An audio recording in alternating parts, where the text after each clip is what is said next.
I'm Lisa. In this episode, US delivered M1A2 main battle tanks to Taipei. International investors showed greater confidence in China. The Chinese government has helped Chinese diabetics save a lot of money. First, let's look at how mainland China responded to US arms sales to Taiwan. On the 15th of December, the United States delivered 38 M1A2 tanks to the Taiwan island. In response, Chinese Ministry of Foreign Affairs stated that any attempt to split China by force would never succeed. Chinese strategist Professor Wang Xiangsui explained that the Ukraine war has shown that American tanks are no match for modern drone technology. According to the National Interest, 31 M1A2 tanks supplied by the US arrived in Ukraine in September 2023. By April 2024, 20 of those tanks has already been destroyed. Each M1A2 tank cost around $10 million, while the first tank was reportedly destroyed by a Russian Piranha 10 drone that only cost $500. The Associated Press noted that these low-cost Russian drones prompted President Biden to approve an additional $1 billion in aid on the 24th of April, specifically to improve the tank's defense against drones. However, NPR reported on 26th of April that Ukraine has already pulled the tanks back from the front line, showing a lack of confidence in Biden's strategy. The Russian Piranha drone is a multi-rotor drone with only 4.5 kilogram payload capacity. In comparison, China's civilian drone DJI Flycart 30 has a payload capacity of up to 30 kilogram. Furthermore, according to Beijing Business Today, Chinese manufacturers delivered 3.17 million civilian drones over the past years, and 220,000 Chinese civilians have obtained drone pilot licenses. And that's one of the reasons why China has little to worry about these tanks. Also, the US Defense Department announced that it would spend $1 billion on a program called Replicator to build swarms of unmanned surface ships and aerial drones. In June 2024, a commander of the US Indo-Pacific Command called the deployment of thousands of drones in Taiwan to turn the Taiwan Strait into an unmanned hellscape. In that same month, AeroVironment's Switchblade 300 suicide drones received the first order under the Replicator program, and China immediately announced sanctions against the company in July. As a result, these drones, which were initially praised for their low cost, have become extremely expensive. In 2022, NBC reported that the Switchblade 300 drones cost $6,000 each when sent to Ukraine. However, the Taipei Times noted that Taiwan had to pay $78,000 per unit, which is 12 times the original price. Additionally, the price for M1A2 tanks for Taiwan is reported to be $11.57 million each. In comparison, a US official indicated that the price for Morocco in 2018 was only $7.7 million per tank.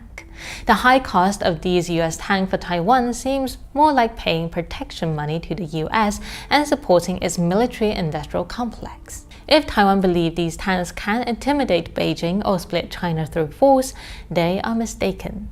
On the 5th of December, China also imposed a new round of sanctions on 13 US defense companies, 10 of which are related to drones. These sanctions froze their assets in China and banned any cooperation with Chinese enterprise or individuals. According to a CSIS report, US drone export capacity has been severely affected without access to China's supply chain, even to the extent of hindering Ukraine's negotiation leverage. This is because China dominates the market for key drone components like small lithium batteries. Even though some components are still available, they are vulnerable to price gouging, with some reports indicating that certain component prices have tripled since China's sanctions were imposed. The Washington Post reported that there's about an $11 billion budget shortfall for the Indo-Pacific Command in 2023. So these are the reasons why the US military aid to Taiwan is becoming less concerning for China.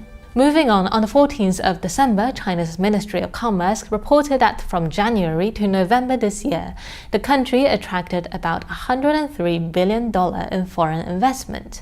In November alone, this amount increased by 6% compared to the same month last year. Official data shows that 52,000 new foreign invested companies were established in China in the first 11 months of the year, which is an increase of 8.9% compared to the previous year. Additionally, investment from some developed countries are also rising, with Germany, Singapore, and Switzerland seeing an increase of 10.9%, 4.8%, and 4% respectively.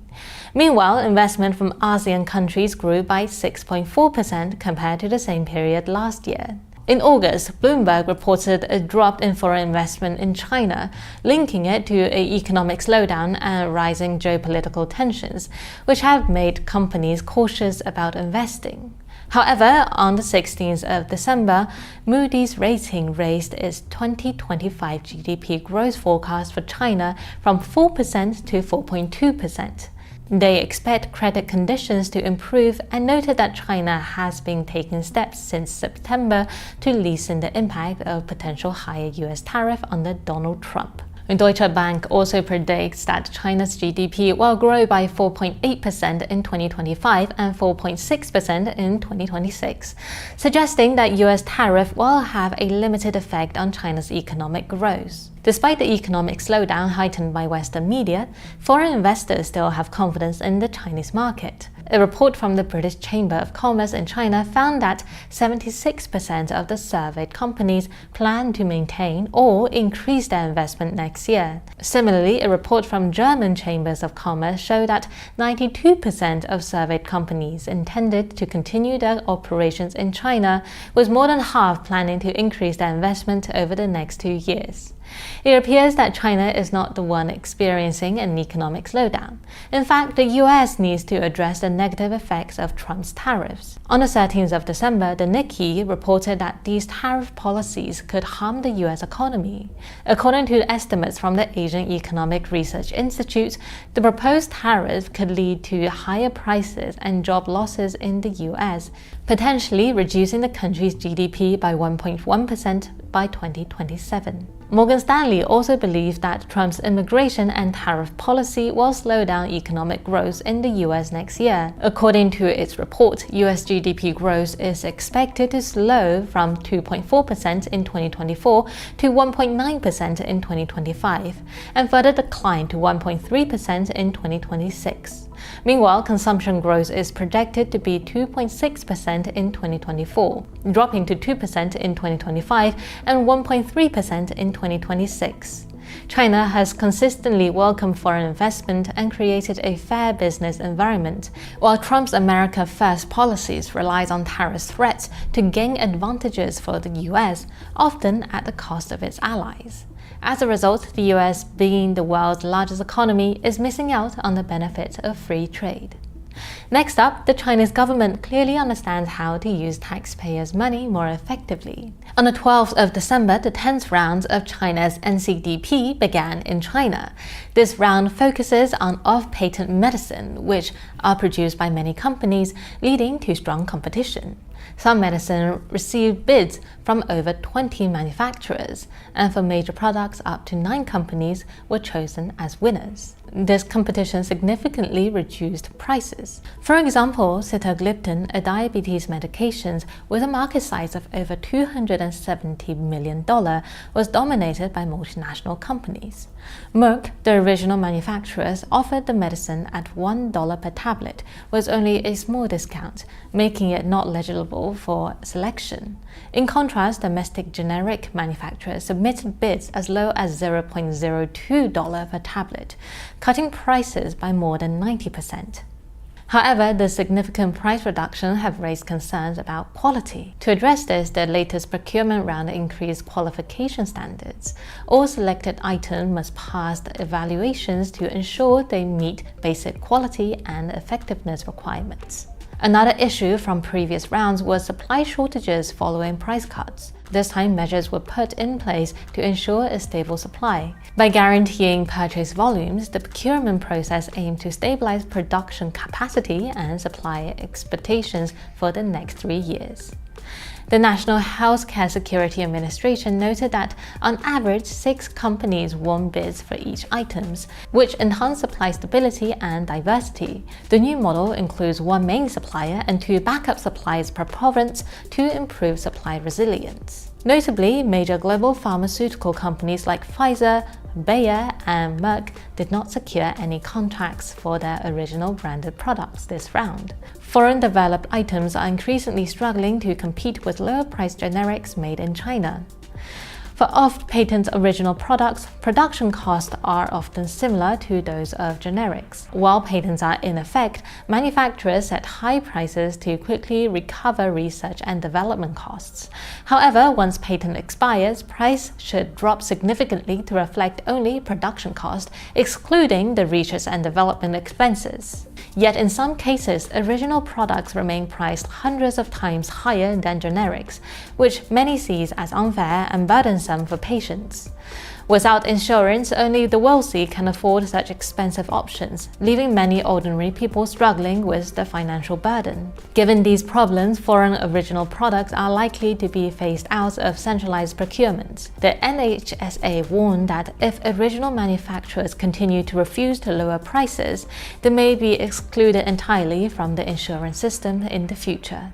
Moving forward, the NHSA plans to help local governments to select companies effectively implementing procurement's results. By April 2025, patients nationwide are expected to have access to these selected items.